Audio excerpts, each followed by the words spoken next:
नमस्कार, NB news देख रहे हैं आप और मैं हूं आपके साथ मुस्कान।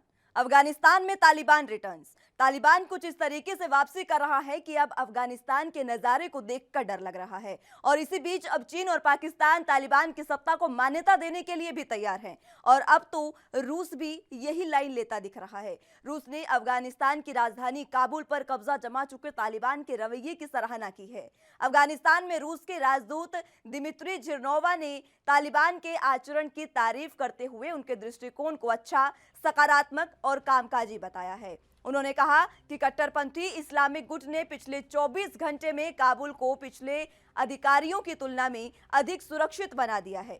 हालांकि भारत ने अभी तक तालिबान की सत्ता को मान्यता देने को लेकर किसी तरह का बयान जारी नहीं किया है, लेकिन भारत अभी तक लोकतांत्रिक तरीके से चुनी हुई गनी सरकार के साथ ही है। और रॉयटर्स के मुताबिक मॉस्को के एको मॉस्कोवी रेडियो स्टेशन ने बात करते हुए उन्होंने बताया है कि स्थिति शांतिपूर्ण और अच्छी है और शहर में सब कुछ शांत हो गया है।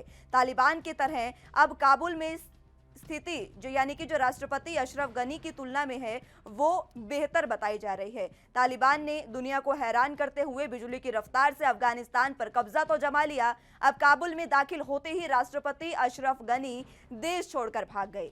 अफगान राष्ट्रपति का कहना था कि उन्होंने देश छोड़ दिया क्योंकि वो रक्तपात को रोकना चाहते थे। अशरफ गनी अभी कहां हैं, इसकी अभी तक कोई आधिकारिक पुष्टि नहीं हो पाई है। रूसी राजदूत ने कहा कि कल अफगान सरकार ताश के पत्तों की तरह गिर गई है। अव्यवस्था की भावना थी, पावर वैक्यूम बना हुआ था और सड़कों पर लुटेरे निकल आए थे। इस बीच अमेरिकी विदेश मंत्री एंटनी ब्लिंकन ने अफगानिस्तान की स्थिति को लेकर फोन पर सोमवार को चर्चा की है और दोनों नेता इस मामले पर चीन, पाकिस्तान और संयुक्त राष्ट्र के साथ बातचीत जारी रखने पर सहमत हुए हैं। रूस विदेशी मंत्रालय ने कहा है कि अफगानिस्तान संकट को लेकर एंटनी ब्लिंकन ने सर्गेई लावरोव को अमेरिकी प्रशासन द्वारा अब तक उठाए गए कदमों, विशेष रूप से अमेरिकी दूतावास के कर्मचारियों को निकालने और गंभीर मानवीय मुद्दों को हल करने के बारे में जानकारी दी है। बता दें कि तालिबान ने रविवार को ही अफगानिस्तान की राजधानी काबुल पर कब्जा जमा लिया, जिसके बाद अमेरिका और अन्य देशों को अपने नागरिकों और राजनयिकों को निकालने पर मजबूर होना पड़ा। लेकिन रूस ने कहा है कि तालिबान ने आश्वासन दिया है कि रूसी दूतावास सुरक्षित है और वो अपना संचालन जारी रख सकता है।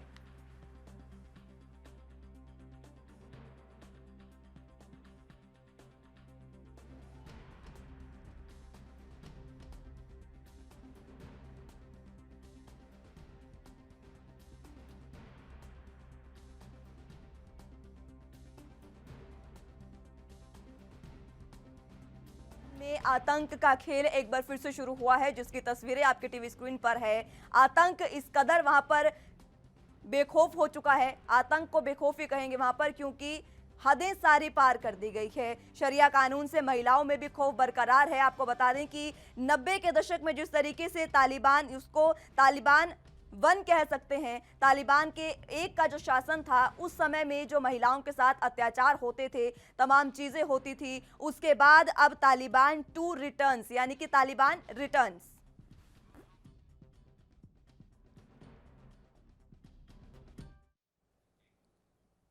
तो इसी पर ज्यादा जानकारी के लिए न्यूज रूम से मेरे सहयोगी पवन पांडे लाइव जुड़ चुके हैं। पवन, अब अफगानिस्तान में तालिबान रिटर्न्स हो चुका है और ये तालिबान का रिटर्न बहुत ज्यादा खौफनाक बताया जा रहा है और उसकी तस्वीरें भी हमने देखी हैं। देखिए मुस्कान, तालिबान रिटर्न्स आप कह रही हैं, बिल्कुल ठीक बात है, क्योंकि 2001 के बाद जब तालिबान की विदाई हुई थी उसके बाद से ये तो और भयावह मोड में जो है वो वापस लौट कर आया है। अभी जो हालात हैं ये शायद पहले नहीं देखे गए थे। जिस तरीके से वो तस्वीरें सबने देखी जब यूएस आर्मी का विमान रनवे पर भाग रहा था तो लोग उसमें लटक कर जो है वो यात्रा करने के लिए, अपनी जान बचाने के लिए भाग रहे थे। और सबने देखा कि जब वो हवा में पहुंचा विमान तो कई लोग उससे गिरकर नीचे गिर गए और गिरने के बाद मर गए। वो तस्वीरें बेहद ही संवेदनशील थीं। और जिस तरीके का तांडव इस समय अफगानिस्तान में चल रहा है वो वहाँ की भयावह, कितनी भी ज़्यादा आप बातें कर लें, वहाँ की भयावहता को हम दर्शकों तक कितना भी बताएंगे नहीं पहुंचा सकते। फिलहाल सरकार की तरफ से तमाम प्रयास किए जा रहे हैं। अफगानियों के लिए पहली बार ई वीज़ा की शुरुआत कर दी गई है। जैसे ही वो पहुंचेंगे उनको तुरंत ई वीज़ा मिलेगा। वहीं दूसरी तरफ भारत के जेम्स बॉन्ड कहे जाने वाले अजीत डोभाल वो लगातार अपने अमेरिकी काउंटर पार्ट के साथ संपर्क में बने हुए हैं और वहां से लोगों को सुरक्षित निकालने के लिए जद्दोजहद कर रहे हैं। लेकिन इस बीच अभी भी जो गुजरात के जामनगर में 120 यात्रियों को लेकर विमान पहुंचा है, काफ़ी लोग अभी भी फंसे हुए हैं। बताया जा रहा है कि यूपी के एक शहर के रहने वाले करीब 2 दर्जन से ज़्यादा मजदूर वहां पर अभी फंसे हुए हैं। उनकी वीडियो एक वायरल हुई है और उनका साफ तौर पर कहना है कि वहां की कंपनी के जो तमाम आला अधिकारी हैं उन्होंने उनके जो वीज़ा है और पासपोर्ट है उसको ही जब्त करके रख लिया है, तो लोगों को भागने नहीं दिया जा रहा है। दूसरी तरफ आपने बताया कि रूस का स्टैंड ये बहुत चौंकाने वाला सामने आया। चीन की एक तरफ जो है वो शहर साफ दिखाई दे रही है, पाकिस्तान की शहर साफ दिखाई दे रही है, लेकिन रूस का इस तरीके से स्टैंड में सामने आना और ये कहना कि अशरफ गनी से ज्यादा अच्छी तरीके से अब तालिबान का शासन हो रहा है, हर जगह शांति है और कंट्रोल है, ये बेहद ही चौंकाने वाला है। चौंकाने वाला भी। और पवन देखिए, ये समझने वाली बात है कि आखिर क्यों चीन, पाकिस्तान और रूस तीनों ही जो देश हैं वो क्यों आंखें बंद करके बैठे हैं। वो कह रहे हैं कि सब कुछ सामान्य है, लेकिन हमने तस्वीरें देखी है किस तरीके से लोगों में खौफ है, किस तरीके से तालिबान वहां पर आम नागरिकों को रोक रोक कर, उनके निजी वाहन जो है उनको रोक रोक कर उनकी तलाशी ले रहे हैं। खुद वो आतंकी हैं, लेकिन निजी जब वहां पर नागरिकों की वो तलाशी ले रहे हैं तो वाकई जो खौफ है वहां पर, आपने सही कहा कि हम उसको कितना भी कह ले बयान नहीं कर सकते हैं। इसी के साथ जो एक वैश्विक राजनीति है, तमाम जो देश हैं अपने आप को वर्ल्ड लीडर कहते हैं, उनकी मंशा पर भी सवाल उठ रहे हैं। साथ ही एक बड़ी चुनौती आज यूनाइटेड नेशंस के ऊपर भी है। संयुक्त राष्ट्र के होते हुए ये सब कुछ हो रहा है, वहां पर महज चिंता व्यक्त कर देने से संयुक्त राष्ट्र की अपने कर्तव्य की इतिश्री नहीं हो जाती। ये इतना काफी नहीं है। यहाँ पर आपको कुछ कड़े प्रतिबंध लगाने चाहिए थे, कुछ कड़े कदम उठाने चाहिए थे, कुछ इनिशिएटिव दिखाना चाहिए था, लेकिन अभी तक सिर्फ जो कार्रवाई की जाए या फिर चिंता वाली बात की जाए तो सिर्फ बैठकों का दौर ही जारी है।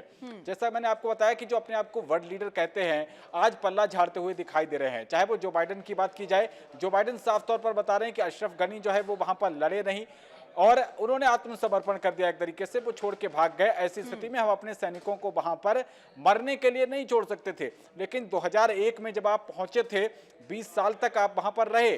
साथ ही मुस्कान, एक इसमें और भी ज्यादा महत्वपूर्ण बात हो जाती है कि जब बिना कोई गोली चले काबुल के अंदर जो है काबुल पर कब्जा जमा लिया गया, तो साफ तौर पर यह बात भी सामने आती है मुस्कान कि आर्मी के अंदर भी तालिबान की जड़ें गहरी मजबूत हैं, कि आर्मी की तरफ से कोई बगावत नहीं हुई, आर्मी ने बड़े ही आराम के साथ सरेंडर कर दिया।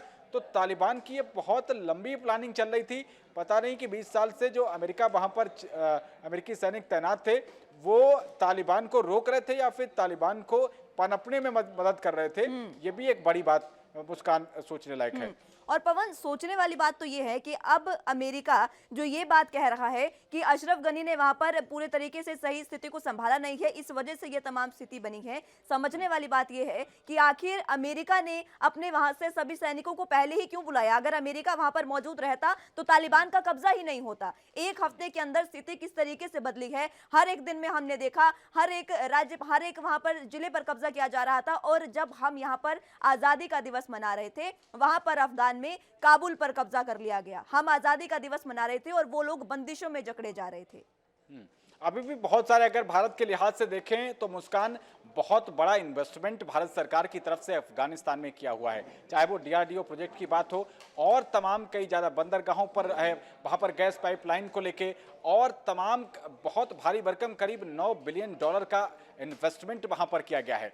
तो ये सब चीज़ें दिखाई जाती हैं। भले ही तालिबान की तरफ से कह दिया गया कि भारत का हम शुक्रिया अदा करते हैं, लेकिन दूसरी तरफ उन्होंने ये एक धमकी भरे अंदाज में ये भी कहा कि कोई मिलिट्री एक्सरसाइज नहीं होनी चाहिए। भारत की कोई भी सेना कम से कम मिलिट्री ऑपरेशन को अंजाम देने के लिए वहां पर नहीं पहुंचनी चाहिए। आपने देखा एयर स्पेस बंद कर दिया गया, लेकिन उसके बावजूद कूटनीतिक तरीके से भले ही चीजें वहां से लोग वापस आ रहे हों, लेकिन बड़ी संख्या है अफगानिस्तान में भारतीयों की जो एक बड़ी चुनौती को पेश कर रही है भारत सरकार के सामने। और अब कूटनीतिक जो अपने इनकी एक पैरामीटर्स हैं और कूटनीतिक रणनीति है, कूटनीतिक इनकी जो क्षमता है वो दिखाने का वक्त अब आया है। कांग्रेस की तरफ से हमला किया जा रहा है। सोनिया गांधी कह रही हैं, रणदीप सुरजेवाला कह रहे हैं कि इसको लेकर, वतन वापसी को लेकर भारत सरकार की कोई विशेष योजना नहीं है। विशेष विपक्ष तो है, ठीक है, आपकी मुद्दों पर सवाल खड़े होंगे, क्योंकि अभी भी यूपी के, जो मैंने आपको जिक्र किया था शुरुआती स्टेटमेंट में, कि यूपी के अभी बहुत से लोग फंसे हुए हैं और उसकी कंपनी ने वहां पर उनके पासपोर्ट तक जमा करा लिए हैं, पासपोर्ट एक तरीके से छीन लिए हैं। तो अभी स्थिति बहुत ही ज्यादा बेहाल है, न सिर्फ अफगान के लोकल जो वहां के सिटीजन्स हैं उनके लिए, बल्कि तमाम जो विश्व के अन्य देशों के लोग वहां पर शामिल हैं वो अभी डर के साए में जी रहे हैं। साथ ही तालिबान ने जिस तरीके से उन 5 सालों में शासन चलाया, उसको लेकर भी लोगों के मन में भय है। आपने देखा किस तरीके से वहां पर थे कि औरतें जब बाहर निकलेंगी सड़कों पर तो उनके साथ एक पुरुष सदस्य का होना साफ है। और ये बताया गया कि ग्राउंड फ्लोर और फर्स्ट फ्लोर के जो शीशे होते थे उनको कवर कर दिया जाता था। औरतें वहां पर हाई हील्स नहीं पहन सकती। तो तमाम तरीके से कट्टरवादी जो सोच है और कट्टरवादी एक शैली है उसको थोपने की बात की जा रही है। और ये जो कट्टरता है पवन, वो आधे से ज्यादा अफगानिस्तान में, या यूं कहें कि पूरे अफगानिस्तान में फैल चुकी है। राष्ट्रपति की जो तस्वीरें सामने आई है वो, और हमारे जो भारतीय हैं जो अफगानिस्तान में फंसे हुए हैं, या फिर यूं कहें कि अफगानिस्तान से जो हमारे यहाँ पर भारतीय रह रहे हैं उनके भी कितने ही परिवार वहां पर फंसे हुए हैं। ये चीजें समझने वाली है कि आखिर उनको किस तरीके से बचाया जाएगा। अब सरकार की आगे क्या रणनीति होगी, क्योंकि देखिए अभी भी सरकार अशरफ गनी सरकार का ही समर्थन कर रही है। तालिबान की जो मान्यता है उसको देने के लिए अभी भारत का कोई भी बयान सामने नहीं आया है आधिकारिक। तो क्या लगता है कि भारत क्या बयान अपना दे सकता है और किस तरीके का फैसला ले सकता है? देखिए मुस्कान, जहां तक भारत की सरकार की तरफ से बात की जाए तो बहुत कम इस बात की संभावना है कि तालिबान को भारत का कोई प्रत्यक्ष या अप्रत्यक्ष रूप से समर्थन दिया जाए, क्योंकि जिस तरीके से कट्टरपंथी सोच रही है उसमें नहीं लगता कि चीन और रूस का जिस तरीके से स्टैंड सामने आया है भारत उस स्टैंड के साथ खड़ा होगा। ऐसी मुझे कम से कम नहीं लगता कि इस तरीके की कोई बात सामने आ सकती है। लेकिन जिस तरीके से अजीत डोभाल हैं, विदेश मंत्री हमारे सुब्रमण्यम जयशंकर जी, वो लगातार एक एक पल पल पर नजर बनाए हुए हैं। अभी यूएनएससी जो यूनाइटेड नेशन की सिक्योरिटी काउंसिल है उसकी बैठक हुई, उसमें भी तमाम भारत ने अध्यक्षता की और बड़ा एक तगड़ा स्टैंड लिया गया, कड़ा विरोध किया गया। उसके बाद चीन के थोड़े से सुर बदले। चीन जो बिल्कुल खुलेआम साफ दिखाई पड़ रहा था तालिबान के पाले में खड़ा हुआ, उसने थोड़ा सा कहा कि हाँ, हम वहां के लोगों की जो संवेदनाएं हैं उनका सम्मान करेंगे। तो कहीं ना कहीं दबाव बनता हुआ नजर आ रहा है। लेकिन जो हालात हो गए हैं उसको लेकर लोग जरूर चिंतित हैं। न सिर्फ हम सिविलियन की बात करें, बल्कि आप कहें कि अमेरिका के सबसे बड़े चैनल कहे जाने वाले CNN की पत्रकार, जो पहले वेस्टर्न अटायर में, पश्चिमी शैली में जिस तरीके की वेस्टर्न ड्रेसेस होती हैं वो पहन के वहां पर रिपोर्टिंग क्या करती थी, कल जब उनकी तस्वीरें आई तो देश भौचक्का था, पूरी दुनिया भौचक्की थी कि वो हिजाब में वहां खड़े होकर रिपोर्टिंग कर रही थी। तो आप सोच सकते हैं कि मीडिया को जहां पर इस तरीके से दबाया जा रहा है, तमाम जगहों से तमाम ऑफिशियल्स की तस्वीरें आई, सरकारी दफ्तरों की तस्वीरें आई, जहां पर तालिबानी लड़ाके जो थे वो वहां पर सीट पे बैठे हुए दिखाई पड़ रहे थे, जिनके पास अगर शैक्षिक स्थिति की बात की जाए तो शायद उनको सही से जो तमाम वहां की क्षेत्रीय भाषाएं उनका ज्ञान भी ना हो। वो एग्जीक्यूशन किस तरीके से सरकार चलाने को लेकर जो तमाम कार्य होते हैं उसको कैसे एग्जीक्यूट करेंगे, तो बहुत बड़ी बात की बात है। एक प्रॉपर ड्रेस कोड होता है, उसको तक फॉलो नहीं किया जा रहा था। हालात बहुत ज्यादा बदहाल हैं। लोग वहां पर अपनी अंतिम सांसों की ओर देख रहे हैं कि पता नहीं कब उनकी अंतिम सांस आ जाए। ऐसे में जो यूनाइटेड नेशंस है उसकी भूमिका पर भी बड़े सवाल खड़े होते हैं। मुस्कान, बिल्कुल। और पवन देखिए, सबसे ज्यादा समझने वाली बात यह है कि अगर वहां पर तालिबान का पूरे तरीके से कब्जा हुआ और कई देशों की मान्यता के साथ अगर तालिबान ने वहां पर सरकार बनाई, उसके बाद वहां पर आतंक पूरे तरीके से फैल जाएगा और वहां से सीधा जम्मू कश्मीर पर खतरा बनता है। और हमारा जम्मू कश्मीर जिस तरीके से पहले ही आतंकी गतिविधियों से पटा पड़ा है, कह सकते हैं कि लगातार वहां पर गतिविधियां होती रहती हैं, अगर वहां पर तालिबान का कब्जा हुआ तो जम्मू कश्मीर में और ज्यादा खतरा हो सकता है। ये बड़ी बात कही मुस्कान आपने। इससे पहले जब कंधार प्लेन हाईजैक हुआ था उसमें तालिबान की संलिप्तता साफ नजर आई थी। और जो जिस तरीके से पाकिस्तान आज तालिबान को सपोर्ट करता हुआ दिखाई दे रहा है, और तालिबान का तो जन्म ही पाकिस्तान से ही हुआ है, पाकिस्तान से ही इसकी आधारशिला रखी गई थी। तो ऐसे में पाकिस्तान का स्टैंड क्या कुछ रहता है सबको पता है। ये कोई इसमें कोई रॉकेट साइंस नहीं है कि भारत को लेकर पाकिस्तान के कट्टरपंथियों का नजरिया क्या रहता है। ऐसे में जब पड़ोसी एक देश है अफगानिस्तान, वहां पर जब एक कट्टरपंथी विचारधारा सत्ता में आती है, कट्टरपंथी लोगों को वहां के संसाधनों, वहां के जो रक्षा से जुड़े हुई चीजें हैं उनका कंट्रोल मिलता है, तो ऐसे में पाकिस्तान के साथ एक गठजोड़ करके एक कॉम्बो के रूप में बिल्कुल कश्मीर के साथ जो परिस्थितियां बन सकती हैं वो बेहद ही खतरनाक हो सकती हैं। बिल्कुल सही बात है, लेकिन इसको लेकर भारत सरकार लगातार नजर बनाए रखे हुए है उस पर, और इसी को लेकर अब जिनको जेम्स बॉन्ड कहा जाता है, अजीत ठीक है, डोभाल ठीक है, जी ठीक है। जो पवन पाकिस्तान पवन में मैं भी रोकना रहे। चाहूँगी आपको, माफ़ी चाहूँगी, रोकना चाहूँगी आपको। हमारे साथ अफ़गानी छात्र जुड़ चुके हैं, अब्दुल जी हमारे साथ जुड़ चुके हैं। अब्दुल जी, आप जिस तरीके से अफ़गानी छात्र यहाँ पर चंडीगढ़ में पढ़ाई कर रहे हैं, किस तरीके का खौफ़, किस तरीके का माहौल, क्योंकि आपके इतने ज़्यादा परिजन भी वहाँ पर होंगे, किस तरीके से आपको चिंता फ़िलहाल उनकी हो रही है? क्योंकि फ़िलहाल जिस तरीके से तालिबान लगातार कब्ज़ा किए हुए है, ये वाक़ई वो नज़ारा है जिसको देखकर भारत भी भौचक्का रह गया है और डर के साए में हर इंसान वहाँ पर है। अब्दुल।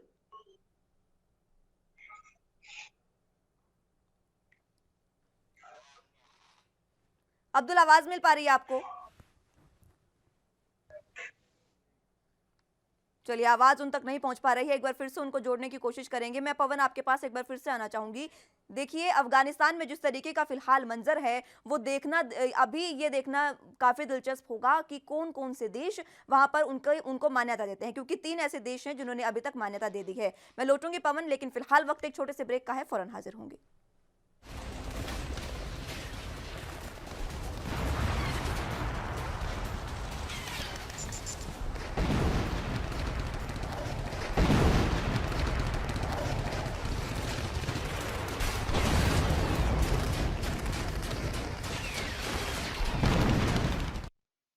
तो ब्रेक के बाद एक बार फिर से स्वागत है आप सभी का। अफगानिस्तान में तालिबान रिटर्न्स, और ये रिटर्न ऐसा है जिसने सभी को चौंका दिया है, सभी को खौफजदा कर दिया है। शरिया कानून और कई ऐसे अत्याचार जहां पर महिलाएं ही नहीं, पुरुष भी ऐसे हैं जो लगातार खौफजदा हो रहे हैं। अफगानी छात्र हमारे साथ अब्दुल मोनीर जुड़ चुके हैं। अब्दुल, आवाज मिल पा रही है आपको? बिल्कुल मैम, आपकी आवाज में सुन रहा हूँ। जी, अब्दुल, देखिए, अभी जिस तरीके का माहौल वहाँ पर है, काबुल में है और पूरे अफ़गानिस्तान पर कब्ज़ा हो चुका है। मैं जानना चाहूँगी आपसे किस तरीके से चिंता फ़िलहाल है? क्योंकि देखिए, आपके परिजन वहाँ पर है और ब उनका वहाँ जो माहौल है, वो वाक़ई दिल दहलाने वाला है। एक्चुअली आपको पहले ये मैं बताऊं, जब तक अभी तक मुझे इंफॉर्मेशन है पूरे अफगानिस्तान पर कब्जा नहीं हुआ। हमारा एक प्रोविंस है पंजशीर प्रोविंस, जो लास्ट टाइम भी तालिबान के अगेंस्ट जो खड़ा हुआ था वही रेजिस्टेंस था, पंजशीर प्रोविंस था। तो ये हमारा आखिरी होप है, पहली बात। और दूसरी बात, हाँ बस एक दहशत एक वहशत का माहौल बन गया है, क्योंकि लोग अनसर्टन है, लोग नहीं जानते कि अफगानिस्तान में आगे क्या होने वाला है। हुँ। हमारे लोग बेट्रे फील कर रहे हैं कि हमें पूरी दुनिया वालों ने, सबने हमें धोखा दिया है।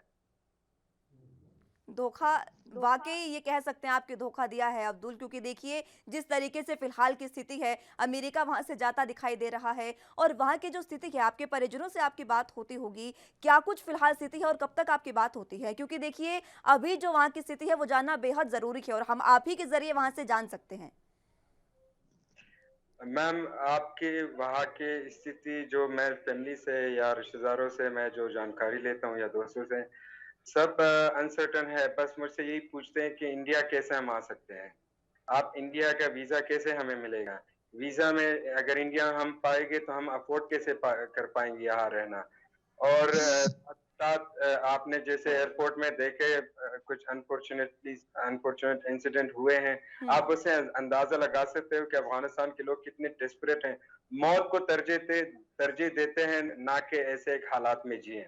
हुँ, बिल्कुल, अब्दुल, आपकी आवाज़ से हम अंदाज़ा लगा सकते हैं, आपकी आवाज़ ही वो दर्द बयाँ कर रही है जो फ़िलहाल आपके मन में है। क्योंकि जब परिवार से इतना दूर हम रह रहे हैं और वहाँ की स्थिति इस तरीके से है, हम सच में अंदाज़ा नहीं लगा सकते हैं वहाँ के खौफ़ का। वहाँ के लोग जो इस तरीके से खौफ़ज़दा हैं फ़िलहाल, कह सकते हैं कि वो मौत के साए में एक तरीके से जी रहे हैं, कब क्या हो जाए, कुछ कहा नहीं जा सकता। और वाक़ई आपकी आपकी जो दर्द है आपकी ज़ुबान में, वही उसी से हम अंदाज़ा लगा सकते हैं कि वहाँ का फ़िलहाल क्या होगा। देखिए, काबुल पर भी कब्ज़ा हो चला है। अब आप भारत सरकार से क्या अपील करना चाहेंगे और क्या आप चाहते हैं कि भारत सरकार आपके लिए कर सकती है?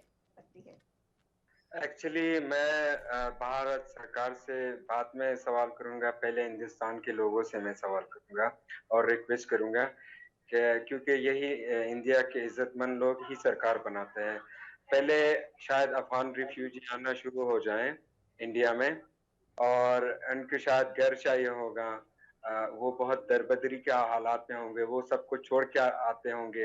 तो पहले इंडियन जो लोग हैं उनसे अच्छा सलूक करें, उनको ऐसे ना सोचे कि ये अफ़गानिस्तान से है, खुदा ना ख़ास्ता ये भी कोई आतंकवादी है या ऐसे कोई एक कॉग्निटिव मैप अपने दिमाग में बनाएँ। दूसरी बात ये कि इंडियन सरकार को मजबूर करे ऐसे डिसीजन ह्यूमैनिटेरियन बेसिस पर ऐसे डिसीजन ले कि हमारे जो हिस्टोरिकल टाइज है उसको और भी मजबूती और ताकत मिल जाए। अब इंडियन सरकार से मेरी ये रिक्वेस्ट है कि वो जो अफगान स्टूडेंट यहाँ चंडीगढ़ में रह रहे हैं, उनके हिंदुस्तान में रह रहे हैं, उनकी मदद करें। जो अफगानिस्तान चले गए थे छुट्टियों में, उनकी मदद करें। और साथ ही साथ जो अफगानिस्तान में कुछ लोग हैं जो तालिबान के साथ उनका लड़ाई हुआ, 20 साल उनके साथ लड़े हैं, उनके लिए एक एक्सेप्शनल मीन्स से उनकी मदद करें ताकि वो यहाँ आ जाएं और वो खुद को सेफ महफूज फील करें। बिल्कुल अब्दुल, मैं लौटूंगी आपके पास, पवन आपके पास भी लौटूंगी, लेकिन फिलहाल आपको सीधी तस्वीरें अरविंद केजरीवाल की दिखा देते हैं। वो आज उत्तराखंड के दौरे पर हैं, क्या कुछ कह रहे हैं वो सुनाते हैं। मिलके हम प्लान तैयार, कोटियाल साहब के साथ मिलके हम लोग प्लान युवाओं को रोजगार दिया है, इनको रोजगार दिलवाना आता है। तो मैं समझता हूं कि इनके हाथों में अगर जिम्मेदारी है तो उत्तराखंड का भविष्य न केवल सुरक्षित होगा बल्कि सुनहरा होगा। तो मैं कोटियाल साहब को बहुत बहुत शुभकामनाएं देता हूं और उत्तराखंड के लोगों को बधाई देता हूं कि एक ऐसी शख्सियत को अब उत्तराखंड संभालने का मुझे पूरी उम्मीद है कि उत्तराखंड के लोग उन्हें मौका देंगे। बहुत बहुत शुक्रिया।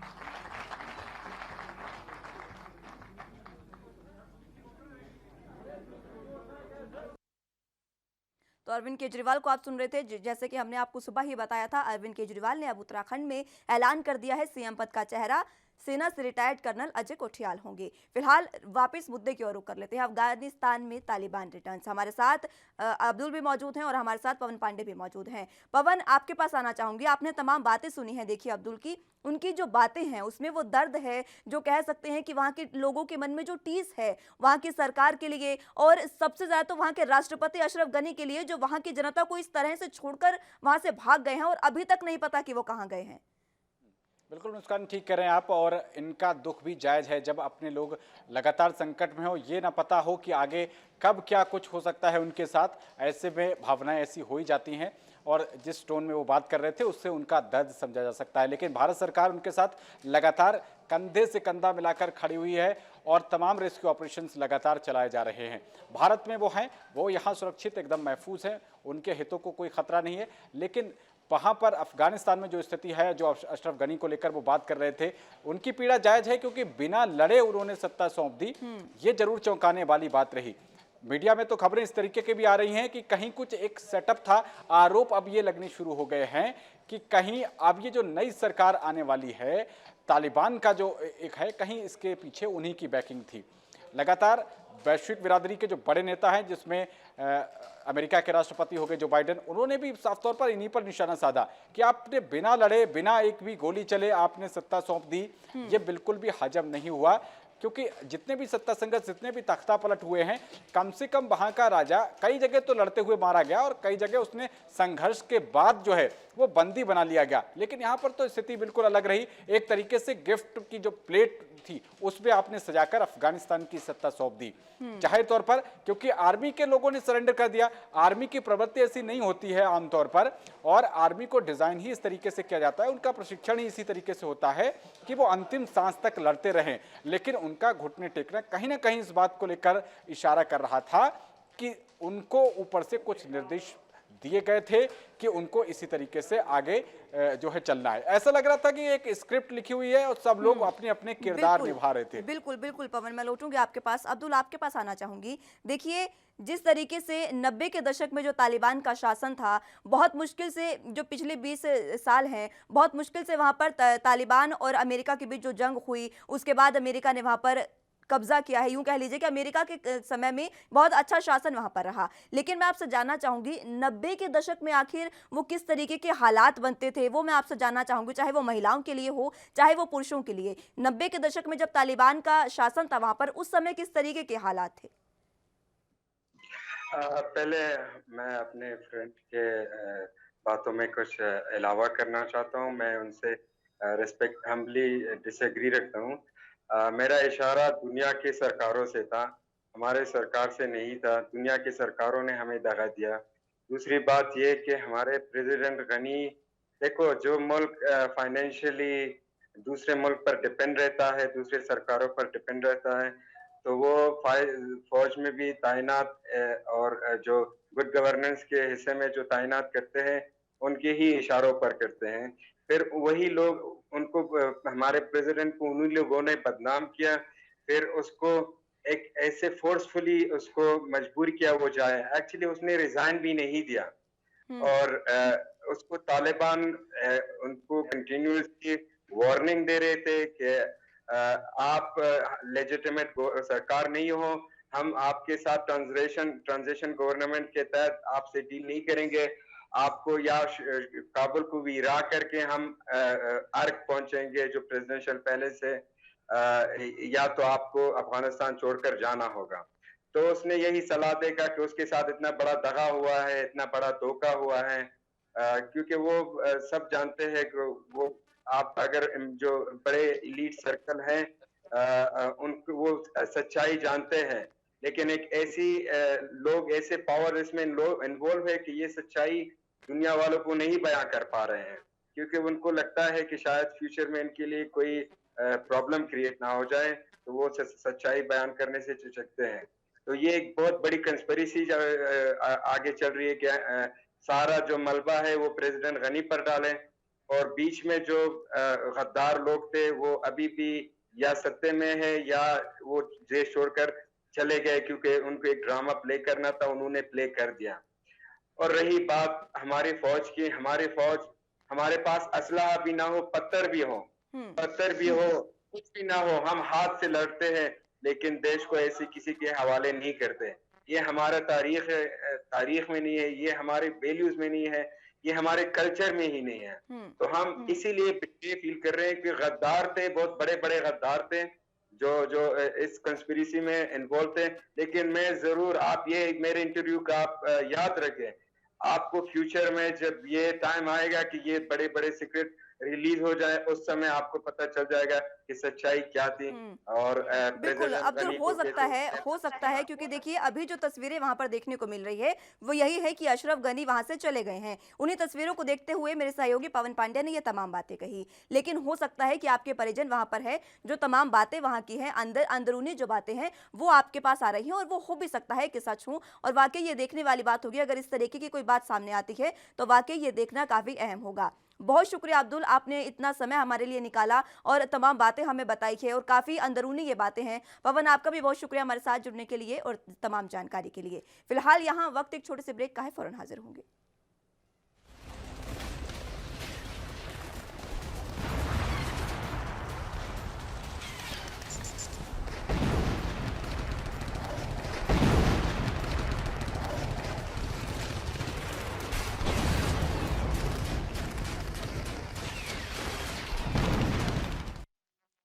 ब्रेक के बाद एक बार फिर से स्वागत है आप सभी का। अफगानिस्तान में तालिबान रिटर्न्स, इस मुद्दे पर एक बार फिर से चर्चा शुरू करेंगे, लेकिन उससे पहले आपको सीधे उत्तराखंड लिए चलते हैं, जहां पर सेना से रिटायर्ड कर्नल अजय कोठियाल क्या कुछ कह रहे हैं वो सुनाते हैं आपको। नौकरी करके 18 साल नौकरी करके 21 साल नौकरी करके अलग अलग रैंक में वापस आ जाता है। एक्स पैरामिलिट्री फोर्सेस के जो सोल्जर्स हैं, उन्होंने कौन सी ऐसी जगह है जहाँ पे नौकरी नहीं करी है, जो आज अगर मैं कहूँ उत्तराखंड बहुत छोटा सा है, अगर उनके एक्सपीरियंस को हम यूज कर सके।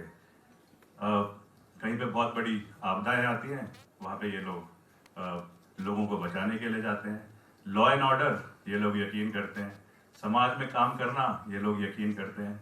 ये सब उत्तराखंड के अगर मॉडल हैं, और मैं अगर सोचता हूँ कि मैंने वाकई में उत्तराखंड के नव निर्माण को देखना है, और मेरे को लगता है कि कहीं ना कहीं थोड़ी सी हिचकिचाहट रहती है मेरे अंदर, तो मैं ज़रूर जानता हूँ, क्योंकि आप लोगों ने मेरे को कहीं ना कहीं छोटी छोटी इंटरेक्शन के दौरान ऐसे हौसले दिए हैं कि कर्नल साहब हम आपके साथ में हैं, खाली एक चीज़ है, आप घबराना मत, आप आगे बढ़ते रहो। और हम धीरे धीरे करके एक शब्द जो अरविंद केजरीवाल ने बोला था, भोले का फौजी, भोले के फौजी की टीम बनते रहेंगे और आगे उत्तराखंड का नवनिर्माण होता रहेगा। मैं अरविंद केजरीवाल सर को ये एश्योरेंस देना चाहता हूँ और साथ में रिक्वेस्ट भी करना चाहता हूँ कि जिस प्रकार से आपने उत्तराखंड की तरफ बहुत सीरियस तरीके से देखना शुरू करा है और स्टडी करना शुरू करा है कि उत्तराखंड में क्या क्या उम्मीदें हैं, उत्तराखंड को कैसे और बेहतर बनाया जा सकता है, जिस तरीके से आप हर महीने यहाँ पे आ रहे हैं, जिस प्रकार से आप यहाँ पे आ रहे हैं, तो खाली एक हाथ जोड़ने वाली विजिट करने नहीं आ रहे, आप हर बार आ रहे हैं तो एक नया कैंपेन हमें समझा रहे हैं, जो कि जब समाज को समझ में आएगा और उसको जब ग्राउंड पे हम लोग जिस दिन सरकार बनेगी उस दिन इम्प्लीमेंट करेंगे, तो इसमें तो सर के यहाँ से जितनी बार आएंगे हम सबका हौसला बढ़ेगा, हम सबको ना डायरेक्शन मिलती रहेगी किस प्रकार से हमने आगे बढ़ना है। आज एक कैंपेन चल रहा है बिजली का, मेरे को इस तरीके की इनपुट आ रही है, मैं बड़ी प्रैक्टिकल बात इस फोरम से अगर शेयर करूं कि हमने बोला 300 यूनिट बिजली, तो लोगों ने हमको बताया सर ये बिजली आप हमको फ्री नहीं दे रहे हो, ये हमारे हक की बिजली है। कि टिहरी डैम पूरा का पूरा विस्थापित हुआ क्योंकि वहाँ पे पानी की एक झील बननी थी ताकि ग्रेविटी से उस पानी से बिजली पैदा हो सके। लोगों की भावनाएं, अपनी थात, अपनी जो देवताओं के मंदिर होते हैं जहाँ पे हमारे उनके दादा परदादा सब रहते थे, वो छोड़ते हुए क्या भावनाएं उनके अंदर रही होगी। उस टाइम पे कुछ कंडीशन दी गई कि तुम विस्थापित तो हो रहे हो लेकिन तुमको कुछ सुविधाएं दी, मूलभूत सुविधाएं दी जाएंगी, जिसमें से एक थी कि बिजली बगैर पेमेंट के होगी, आज तक नहीं मिली है। तो हमको तो लोग कॉल करके ये बोल रहे हैं कि आप हमें फ्री की नहीं हमारे अधिकार की बिजली दिलवा रहे हो। जब यहाँ से बिजली के जब रजिस्ट्रेशन होने शुरू हुए और कुछ लोगों को कॉल करी गई आप बताइए, तो कहते हैं कि वैसे तो ना हमारे घर में 300 यूनिट नहीं 180 यूनिट ही लगती है बिजली की, लेकिन आप हमें 300 यूनिट इसलिए दोगे क्योंकि हमारे जो पहाड़ों में घर होते हैं वो इस प्रकार से होते हैं कि आसपास जंगल होते हैं, थोड़े बहुत झाड़ियाँ होती हैं और उन झाड़ियों में सांप बिच्छू रहते हैं, हमें पता भी नहीं चलता कब हमारे घर में सांप बिच्छू घुस गए।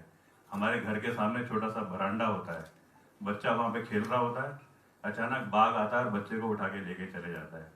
अगर 300 यूनिट में से 180 यूनिट हमारे घर के अंदर लग रही है, बिजली खपत हो रही है, इस्तेमाल हो रही है, तो बाकी 120 यूनिट हम अपने घर के बाहर लगाना चाहते हैं ताकि हमें दिख सके वो सांप बिच्छू, वो बाघ जो है दूर से डरे क्योंकि रोशनी में उसको आने की इच्छा नहीं होती। तो मेरा बोलने का मतलब ये था, इस तरीके के हमें रिस्पॉन्स मिल रहे हैं, इस तरीके से जो कैंपेन चलाया जा रहा है उसको और तरतीबवार ठीक भी करा जा रहा है। आज सर ने एक इतनी बढ़िया, इतनी भावना वाली घोषणा करी है कि हिंदुत्व के लिए अगर आध्यात्मिक कैपिटल उत्तराखंड होगी तो क्या इसका असर नहीं आएगा। हम देखें, अगर बगैर घोषणा की बात करें, हिमालय पूरे विश्व भर में नेपाल को छोड़ करके अगर मैं इंडिया की बात करूं, और क्योंकि मैं हिमालय में बहुत घूमा हूं अपनी नौकरी के दौरान, माउंटेनियरिंग के दौरान, सबसे बड़ा अंश जो हिमालय का है वो उत्तराखंड के अंदर है। इस हिमालय में पहले खाली फौज और देवी देवता बैठते थे, इस हिमालय में खाली भगवानों के इंसान होते थे, जैसे यमुनोत्री, गंगोत्री, केदारनाथ, बद्रीनाथ, न्याय का देवता गोलजू, ये सब स्थान इस हिमालय में होते थे। इस हिमालय से सबसे पावन नदियां निकलती थी, यमुना नदी, गंगा, गोमती। कहते हैं गंगा नदी की खासियत यह है 99 पाप करो, डुबकी मारो और सारे पाप धुल जाते हैं। ये वो आध्यात्मिक, वो स्पिरिचुअल फीलिंग है इन हिमालय की तरफ। ये खींचता है इंसान को अपनी तरफ पूरी दुनिया से। हिमालय में पहुंचने के बाद अगर वो नदी की आवाज आती है और सामने पहाड़ दिखते हैं जिसके ऊपर बर्फ है, तो आदमी ना वैसे ही अंदर से साफ हो जाता है। तो अगर ये खासियतें इस हिमालय की हैं, यहाँ पे लोग आते हैं अपने को शांति देने के लिए। इस हिमालय के बेस में है ऋषिकेश, हरिद्वार, जो कहीं ना कहीं फेमस योगा सेंटर रहे, ऋषिकेश नाम की जगह, जहाँ पे नदी को पार करो और एक जगह जिसका नाम है 84 कुटीर, जहाँ पे इंटरनेशनल फेमस ये अपना ऑर्केस्ट्रा ग्रुप होता था बीटल्स, वो आकर के रुके। आज वो खाली पड़ा है, वो कहीं इस्तेमाल नहीं हो रहा है। आध्यात्मिक कैपिटल बनेगी हिंदुओं की उत्तराखंड, कितना फर्क आएगा।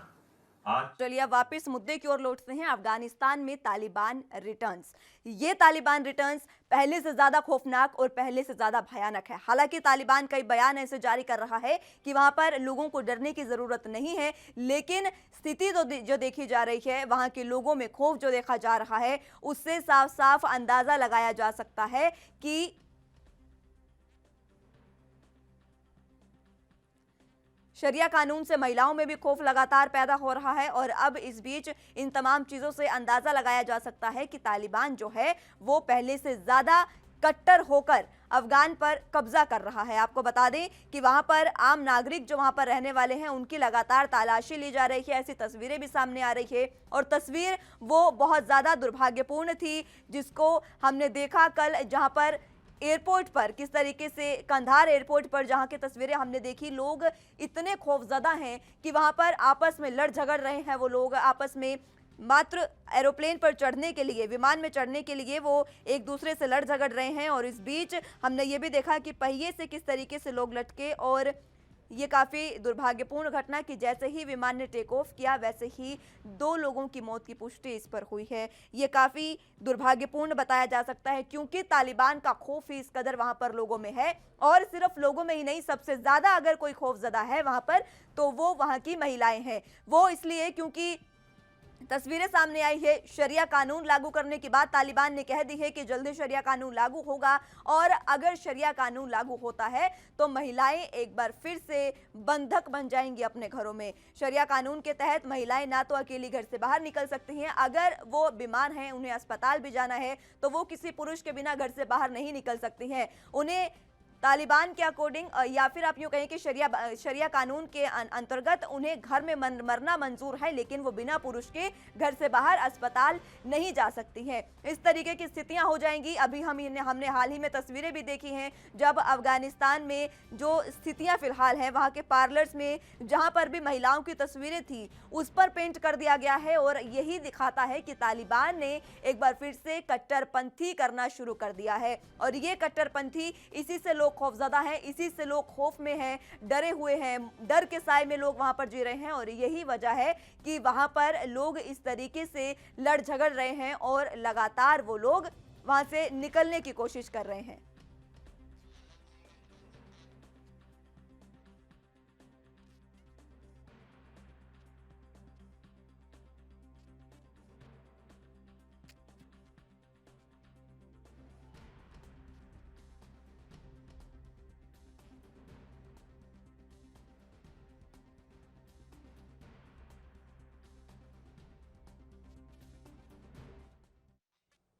चलिए तो अब चर्चा कर लेते हैं। हमारे साथ 2 गेस्ट मौजूद हैं, उनका तारुफ आपसे सीधे करवा देते हैं। अफगानिस्तान में तालिबान रिटर्न्स, इस मुद्दे पर चर्चा शुरू करेंगे। हमारे दोनों गेस्ट से तारुफ आपका करवा देते हैं। ललन सिंह हमारे साथ डिफेंस एक्सपर्ट हैं, बहुत स्वागत है आपका ललन सिंह जी, बहुत बहुत स्वागत है। इसी के साथ हमारे साथ हामिद खान जी हैं, वरिष्ठ पत्रकार हैं पाकिस्तान से, आपका भी बहुत बहुत स्वागत है सर। सबसे पहले आप ही के पास आऊंगी। हामिद खान जी, आखिर पाकिस्तान में क्या चल रहा है? क्यों पाकिस्तान लगातार आतंक को इतना बढ़ावा देता है और अब तो तालिबान को भी उसने इस तरीके से समर्थन दिया? नहीं, ऐसी बात नहीं है मुस्कान जी। बात ये है कि पाकिस्तान ने ये कहा है कि देखें, जो भी तालिबान आए या कोई भी आए, अगर अवाम पब्लिक की नेता की मर्जी से आएंगे, अवाम की मर्जी से आएंगे, तो पाकिस्तान उसको वेलकम करेगा। और पाकिस्तान ना तो किसी वॉर का हिस्सा है जी। पाकिस्तान ये जरूर कहता है कि वहां पर जो कुछ इंडिया करता रहा अब वो नहीं कर सकेगा। इंडिया जो वहां पर पाकिस्तान के खिलाफ दहशतगर्दी करता रहा, इंडिया वो नहीं कर सकेगा। लेकिन उसके साथ साथ पाकिस्तान ये बात दुनिया को बता रहा है कि तालिबान ने अब सारा कुछ जो है अब सारा कुछ जो है वो क्लियर किया है। तालिबान ने कहा है कि जी चाहे वो माइनॉरिटीज हों, चाहे वो सिख हों, हिंदू हों, उन सबको वो प्रोटेक्शन देंगे। और ये बात पूरी दुनिया के मीडिया को समझनी चाहिए कि तालिबान ने अभी तक कोई ऐसा एक्शन नहीं किया जिससे ह्यूमन राइट्स की कोई वायलेशन हो। तालिबान ने अभी तक कोई ऐसा एक्शन नहीं किया जिससे आपको ये लगे कि वहां पर लॉ एंड ऑर्डर की सिचुएशन खराब हो रही है। Yes, that is the thing. और एक और चीज मैं आपको बताता चलूं कि जो मैं देख रहा हूं कि इंडियन मीडिया या दूसरे मीडिया पर जो इतनी चर्चा हो रही है, इस सारी चर्चा के अंदर जो सबसे बड़ी बात है वो ये है कि झूठ है। सारा जो झूठ इस तरह है कि खौफ आया हुआ है, बिना देखे बिना समझे तालिबान के ऊपर अटैक किए जा रहे हैं। तालिबान के खामखा एक समझा जा रहा है कि पता नहीं वो क्या कर देंगे। ऐसा तो कुछ भी नहीं ठीक हुआ है, अभी ऐसा तक। कुछ नहीं ऐसा है। तो कुछ मैं भी नहीं आपको हुआ। आपको तमाम और बातें मैं गिनवाऊंगी हामिद साहब, तमाम बातें गिनवाऊंगी आपको। स्टार्टिंग कमेंट है इसलिए मैं इसमें बीच में नहीं टोक रही हूँ आपको, तमाम बातें आपको गिनवाऊंगी। लेकिन इससे पहले ललन सिंह जी, आपसे आपका स्टार्टिंग कमेंट मैं जानना चाहूंगी। बातें आपने सुनी है हामिद खान की, वो कह रहे हैं कि अफगानिस्तान में भारत दहशतगर्दी फैला रहा है, इस तरीके के बयान बहुत बहुत सरासर गलत है। मैं आपको बताना चाहता हूं कि तालिबान राज आने के बाद आप देखिए जो हिजाब नहीं पहनने वाली महिलाएं हैं, कल से उनके ऊपर किस तरह से प्रहार हो रहा है। उनके पोस्टरों पे, उनके खास खास जगहों पे काली पोती जा रही है। मैं आपको यकीनन बता सकता हूं कि जो तालिबान है वो 20 साल बाद आया है और 16वीं शताब्दी का याद लेके आया है। पूरे अफगानिस्तान की जो आज हालात है उसमें अगर देखा जाए तो पाकिस्तान के सेना और आईएसआई के द्वारा प्रत्यक्ष रूप से और अप्रत्यक्ष रूप से, और मैं आपको ये भी बताना चाहता हूं कि लगातार चाहे वो जैसे मोहम्मद हो या और भी आतंकी संगठन हो, उनकी लगातार मदद हो रही है। अब तो चीन भी A1 में उनके नेताओं से बात करके और अरेंज करने वाला पाकिस्तान था। मैं आपको यकीनन बता सकता हूं कि चीन और पाकिस्तान इनके साय के ऊपर आज तालिबान 16वीं शताब्दी का नजारा दे रहा है। सबसे आश्चर्य और दुख की बिल्कुल। बात है और कि चीन अमेरिका और के पाकिस्तान ही नहीं ललन साहब, अब मैं चीन और पाकिस्तान ही नहीं, रूस भी अब साथ में आ गया है। मैं आप दोनों से एक बार फिर से बातचीत करूंगी, लेकिन उससे पहले वक्त एक छोटे से ब्रेक का है, फौरन हाजिर होंगे।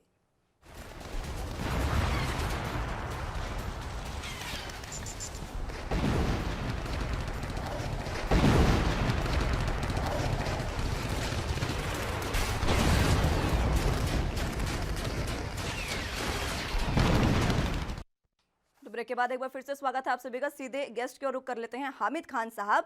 अब मैं आपकी बातों का जवाब देती हूं। आप कह रहे हैं कि भारत वहां पर दहशत फैला रहा है। आप मुझे ये बताइए कि दहशत भारत क्या फैला रहा है वहां पर? दहशत जो है वो तो पाकिस्तान की देखी जा रही है, क्योंकि मैं आपको इसका जवाब देना चाहूंगी, क्योंकि वो इसलिए मैंने कहा क्योंकि जो पश्तो भाषा पाकिस्तान में बोली जाती है वो वहां पर जो तालिबानी है वो पश्तो भाषा बोलते नजर आ रहे हैं। खुद इमरान खान ने कहा था कि अशरफ गनी को पछताना पड़ेगा, उन्हें इस्तीफा देना पड़ेगा, और वो हंस रहे थे इन बातों पर। इस तरीके के इमरान खान के जवाब थे। और अब वो कह रहे हैं कि अफगानिस्तान बेड़ियों से आजाद हुआ है, ये उनका बयान है। आखिर कौन सी गुलामी की बेड़ियां थी जिनसे वो आजाद हुआ है, और क्या भारत ने दहशत फैलाई वहां पर? बिल्कुल ठीक है। मैं अब आपको 2-3 जवाब देता हूँ। एक बात तो ये कि ललन जी जो कह रहे हैं कि जी वहां पर महिलाओं के साथ जुल्म हो रहे हैं, ये हो रहा है, इसमें अभी तक कोई हकीकत नहीं। बुर्का या निकाब या हिजाब जो है वो तो बहुत सारे इस्लामी मुल्कों में अभी भी पहना जाता है, एक बात। दूसरी बात ये है कि मैं ये नहीं कह रहा कि भारत दहशतगर्दी सिर्फ अफगानिस्तान में कर रहा है। मैंने कहा भारत अफगानिस्तान को यूज करता है पाकिस्तान में दहशतगर्दी के लिए, और इसके बहुत सारे प्रूफ पाकिस्तान ने दिए भी हैं। एक और बात है, और वो ये है कि अगर आप समझते हैं कि आईएसआई और पाकिस्तान आर्मी ने ये सारा कुछ किया है और तालिबान को लाई है, अगर आप ये समझते हैं तो फिर आप ये बात समझें कि इंडिया को तैयार रहना चाहिए कि फिर पाकिस्तान जो है वो जब कश्मीर की आज़ादी होगी, जब कश्मीरी के हुर्रियत आज़ादी के जवान जब श्रीनगर में आएंगे और आज़ादी के लिए लड़ रहे हैं, और उनको जब आज़ादी मिलेगी तो वहां पर भी पाकिस्तान जो है, वहां पर पाकिस्तान कश्मीरियों के भी साथ है। और पाकिस्तान की तरफ से एक बात हामिद साहब, आप सपने ही लेते रहिए इन बातों के, आप सपने लीजिए इन बातों के, आप सपने लीजिए। भारत इस तरीके से ना तो कहीं दहशत फैला रहा है, और अगर पाकिस्तान को जवाब दिया जा रहा है तो उसी की गतिविधियों का, जब पाकिस्तान भारत में आकर इस तरीके की गतिविधियां करता है तब उसको जवाब दिया जाता है। भारत हमेशा से ही अमेरिका और उसकी नीतियों के खिलाफ सवाल उठाता रहा है, और भारत हमेशा से ही अमेरिका के खिलाफ भी सवाल उठाता है। लेकिन आप ही हैं जो वहां पर, आप ही हैं हामिद साहब, आप ही हैं जो बार बार वहां पर जाकर, आपकी रीढ़ की हड्डी झुकी रहती है वहां पर जाकर, भारत को आप इस तरीके की बातें नहीं कह सकते हैं। ललन साहब, मैं लौटूंगी आपके पास। ललन साहब, मैं तो सिर्फ दो बातें जानता हूँ मैं लौटूंगी हामिद साहब, आपकी बात सुनी जाएगी। ललन साहब, हाँ, मैं आपको बताना चाहूंगा कि अगर कश्मीर की अगर इसमें बात आती है तो अब कश्मीर के बारे में जिनको सोचना ही नहीं चाहिए, वो तो हमारा अभिनंग है। अब पीओके के बारे में हमने निर्णय करना है। लेकिन मैं आपको ये बताना चाहता हूँ कि जो अफगानिस्तान की जो हालत है, आज दोहा में जो मीटिंग होनी थी वो कैंसिल हो गई। अब देख लीजिए, करजई और जो तालिबान के बीच में आज का जो मीटिंग था वो टल गया। ये सब की प्लानिंग के साथ हो रहा है। मैं आप ये भी बताना चाहता हूँ कि अगर अमेरिका ने अपने पैर को खींचा है और बाइडेन साहब ने कहा कि साहब हमने जो निर्णय लिया उसका हमें कोई दुख नहीं है, लेकिन दुनिया इस बात को उनके विरोध में अपना दर्ज कर रही है कि अगर आपने पैर को पीछे खींचना था तो एक तरतीब से विड्रॉल जो किया जाता है वो एक तरीके से किया जाता है। लेकिन चाहे जो कहिए, यूनाइटेड नेशन सिक्योरिटी काउंसिल में हमारे जो यूएन के महासचिव है उन्होंने बोला है कि सभी देशों को जो ताकतवर है उनको एक्शन लेना चाहिए, नाटो को आगे बढ़ना चाहिए। और इस मानवाधिकार के लिए बहुत बहुत दुखद बात है। मैं दिल खोल के बोलना चाहता हूँ कि अफगानिस्तान का कोई भी आदमी आज तालिबानी से खुश नहीं है, केवल डर है, काइंड ऑफ फियर। और देखिए 148 आदमी हमारे टंडन साहब के साथ राजदूत हमारे हिंदुस्तान पहुंच चुके, और आगे भी जो हमारी सिख कम्युनिटी है करीब 200 काबुल के इर्द गिर्द बैठे हुए हैं, इंतजार में है कि माहौल कैसा रहेगा। और मैं बता रहा हूँ एयरपोर्ट के अंदर और एयरपोर्ट के बाहर काबुल में लगातार फायरिंग हो रही है। और कल का जो काबुल का धमाका था जिसमें 7 लोगों की मौत हुई है, और पाकिस्तान के इमरान खान कह रहे हैं जंजीर तोड़ दिया। अरे इससे पहले आपने क्या बयान दिया था? 4 साल पहले आपने न्यूयॉर्क टाइम्स को क्या बोला था कि नहीं, ताकत के बल पे कोई सरकारें नहीं बनती, कोई शासन नहीं चलता। और ललन जी, आज यही पाकिस्तान है जो ताकत के बल पर सरकारें वहां पर बनाना चाह रहा है। हामिद साहब, एक मिनट, मैं आपको कुछ बातें गिनवाना चाहती हूँ। अशरफ गनी साहब ने एससीओ में कहा था साफ साफ कि 10,000 जिहादी पाकिस्तानी जो हैं वो पाकिस्तान से आए हैं जिहादी। तालिबानियों का इलाज पेशावर अस्पताल में हो रहा है। उसके बाद अगर कोई तालिबानी मरता है तो उसको दफनाया जा रहा है। इमरान खान कहते हैं, मैंने आपको पहले भी इस बात का जिक्र किया, इमरान खान कहते हैं कि अशरफ गनी को इस्तीफा देना पड़ेगा, और इस पर वो बहुत ठहाका लगाकर हंसते भी हैं। लोकतंत्र के खात्मे पर इमरान खान कहता है कि तालिबान ने बेड़ियों को, जल्द ही जो तालिबान है वो सत्ता बनाएगा, और उसने बेड़ियों से आजाद करवा दिया है अफगानिस्तान को। पाकिस्तान लगातार ये बातचीत कहता रहा है, लेकिन इस बीच अब साफ तौर पर जाहिर हो रहा है कि पाकिस्तान सीधे सीधे आतंक को बढ़ावा दे रहा है, और सीधे पाकिस्तान ये चाहता है कि अगर, सुनिए, सीधे पाकिस्तान चाहता है कि अगर अफगान में तालिबानी शासन हुआ तो उसके बाद वो भारत की जम्मू कश्मीर पर कब्जा कर लेगा। ऐसा तो आप सपनों में ही सोचिए, ऐसा कभी नहीं हो सकता है। जो कश्मीर है वो भारत का अभिन्न अंग था, है और रहेगा। वहां पर तो आप नजर उठा के भी मत देखिएगा, हमारी सेनाएं पूरे तरीके से समक्ष हैं। जी जी जी, मैं आपकी सेनाओं को भी जानता हूं। मैं ये भी जानता हूं कि जिस तरह जनरल जीडी बख्शी ने 2 दिन पहले कहा कि हमारी सेना की टांगें कांपती हैं अफगानिस्तान का नाम सुनकर और जाते हुए, मैं ये क्लिप भी आपके साथ शेयर कर सकता हूं। वो तो आपकी आदत है, वो तो आपकी आदत है साहब, इन चीजों को मॉडिफाई करने की आदत है आपकी। आप छोड़िए इस बात को। मैंने तो नहीं कहा। अब दूसरी बात सुनिए, दूसरी बात यह है कि अमेरिका का जो विड्रॉल है, ये वो विड्रॉल नहीं है, वो अमेरिका वहां से भागा है, और भागते हुए कोई देखा नहीं जाता। अमेरिका शिकस्त लूज करके, हार कर अफगानिस्तान से भागा है। तालिबान को कोई जंग नहीं करना पड़ी, कोई गोली नहीं चलाना पड़ी। तालिबान के लिए काबुल ने वेलकम किया है। तालिबान को जो है वो किसी के साथ जंग नहीं हुई, सब ने हथियार फेंके हैं। वो जंग इसलिए नहीं हुई हामिद साहब, क्योंकि तालिबान ने कायरो की तरह वहां पर जब अमेरिकी सेना गई तब कब्जा किया। सीधे अगर जब अमेरिकी सेना थी वहां आकर जंग लड़ते देख लिया जाता ना। ललन साहब कुछ कहना चाह रहे हैं, ललन साहब। लोगों की दुर्घटना हुई मैं है, ये बोलना चाहता हूं 7 कि लोगों आप की देखिए, दुर्घटना हुई है, वो अमेरिकी अभी फौज की फायरिंग से आप- हुई है। उसके अलावा यानी कि वहां पर तालिबान तो कोई जान नहीं गई, कोई तालिबान तो खुदा हो गया है, उससे कोई गलती नहीं हो सकती, ये कहना चाह रहे हैं आप? ललन साहब की बातें ये सुन लेते कहना हैं, मैं चाह रहा लौटूंगी हूं आपके कि पास। ललन अगर साहब, अगर मैं पब्लिक आपको की बताना मर्जी चाहता से हूं कि तालिबान आए आप हैं तो तालिबान को पूरा अफगानी राइट है वहां पर हुकूमत बनाने का। ISIS और रही बात कश्मीर की, हामिद साहब लौटूंगी आपके पास। ललन जी मुझे बोलने दें, फिर आप बोल लें, कोई बात नहीं। सकता हूं कि हक्कानी, अलकायदा और ISIS इन्हीं के ट्राइबल एरिया में घुस के और पाकिस्तान का इनका वजूद नेस्तनाबूद करेंगे। मैं दावे के साथ कह सकता हूं, इनको लग रहा है कि देखिए बात पता है क्या है, बात ये है मुस्कान जी, बात ये है, मुझे ललन जी का अलकायदा मुझे ललन जी का मेरी बात सुने। हामिद जी, मैं आऊंगी आपके पास, मैं आऊंगी। अच्छा, मैं आपको ये भी बताना चाहता हूं कि अलकायदा, ISIS और हक्कानी इन तीनों को इन्होंने सह दिया है और अफगानिस्तान के माध्यम से ये कश्मीर के अंदर आफत मचाना चाहते हैं। और चीन जो है उनके खजाने के ऊपर उनका दिमाग है और चीन अब प्रत्यक्ष रूप से ये माहौल को खराब करने की कोशिश करता है। लेकिन अमेरिका इस तरह का स्थिति को ज्यादा देर तक बर्दाश्त नहीं कर पाएगा। अगर बांग्लादेश आज तैयार नहीं है उन शरणार्थियों को एक्सेप्ट करने का, तो आखिर अमेरिका को कहीं न कहीं डिसीजन लेना पड़ेगा, क्योंकि दुनिया का ये नियम है कि सब तैयारी में है, लेकिन पाकिस्तान उसको एक कश्मीर नजर आता है। और मैं आपको बताना चाहता हूँ, हक्कानी, अलकायदा जैसे मोहम्मद इनकी हस्ती नहीं है कि बॉर्डर सिक्योरिटी फोर्स ITBP के साथ ये छेड़छाड़ करें। और आर्मी तो अलग चीज, पाकिस्तान इस चीज को भूल जाए कि हम अफगानिस्तान के माध्यम से ठीक है तालिबान जी, ठीक है ललन जी। जी हामिद साहब, मात्र 30 सेकंड में कमेंट आपका, आखिरी समय की कमी है।